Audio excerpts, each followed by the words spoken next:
Aujourd'hui, nous allons planter une pivoine en racine nue. Alors, qu'est-ce que c'est qu'une pivoine en racine nue? Eh bien, principalement, les pivoines qui sont vendues en racine nue, ce sont les pivoines herbacées.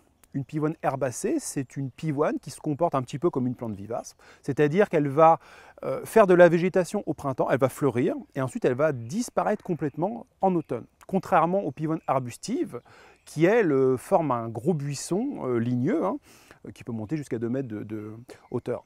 Alors une pivoine herbacée, ça se plante quand? Eh ben, ça se plante en automne, voire en hiver. La meilleure période, c'est octobre-novembre, et on peut les planter jusqu'en février-mars.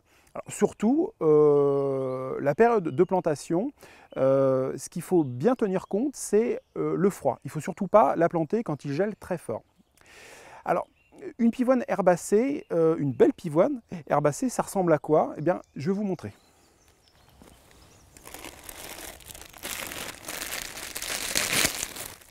Alors, une pivoine herbacée, surtout, le plus important, c'est la racine.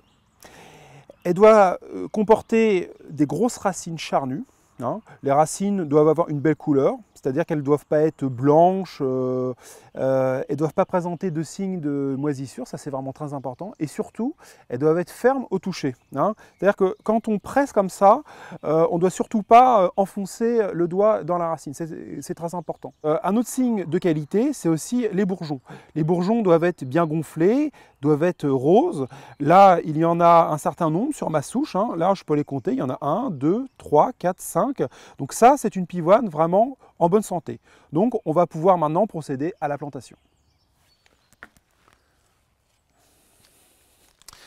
Alors, le plus important pour planter une pivoine, c'est l'emplacement.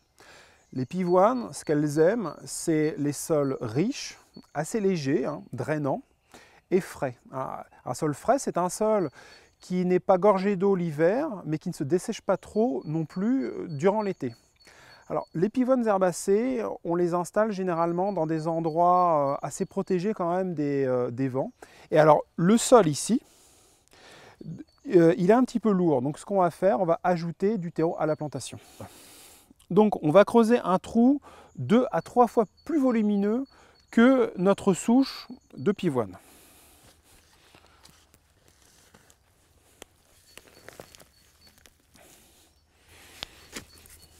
Surtout, ce qui est très important, c'est de bien détasser le sol dans le fond. Il faut que le sol soit vraiment le plus aéré possible.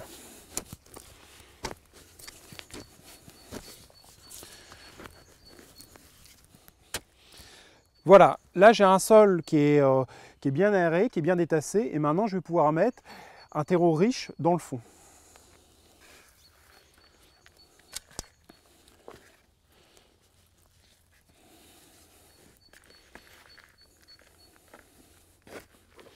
Alors surtout, le terreau, on le mélange bien dans le fond du trou, ça c'est vraiment très important.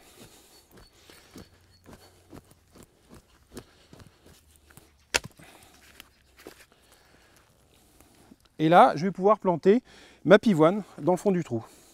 Alors, le sens de plantation, c'est simple. Il faut que les bourgeons soient dirigés vers le haut. Donc, je plante ma pivoine à environ 5-6 cm de profondeur et ensuite, je la recouvre de matière végétale.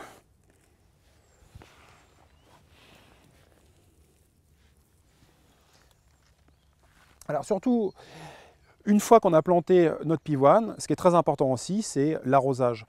On va arroser la pivoine surtout pour éviter qu'il y ait des poches d'air qui se forment.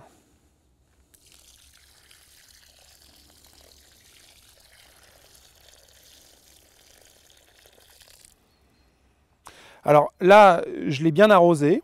Et ensuite, je vais recouvrir avec un mulch pour protéger ma pivoine du froid. Et le mulch, en se décomposant, va apporter de l'humus nécessaire pour que la plante puisse bien repartir.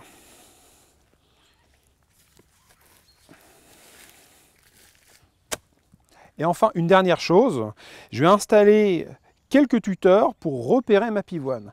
Parce que lorsque ma pivoine va sortir du sol, le gros bourgeon qui est très fragile, il faut qu'il puisse être repéré. Parce que si on marche dessus, si on casse, si on l'abîme, eh bien, ça va supprimer la floraison.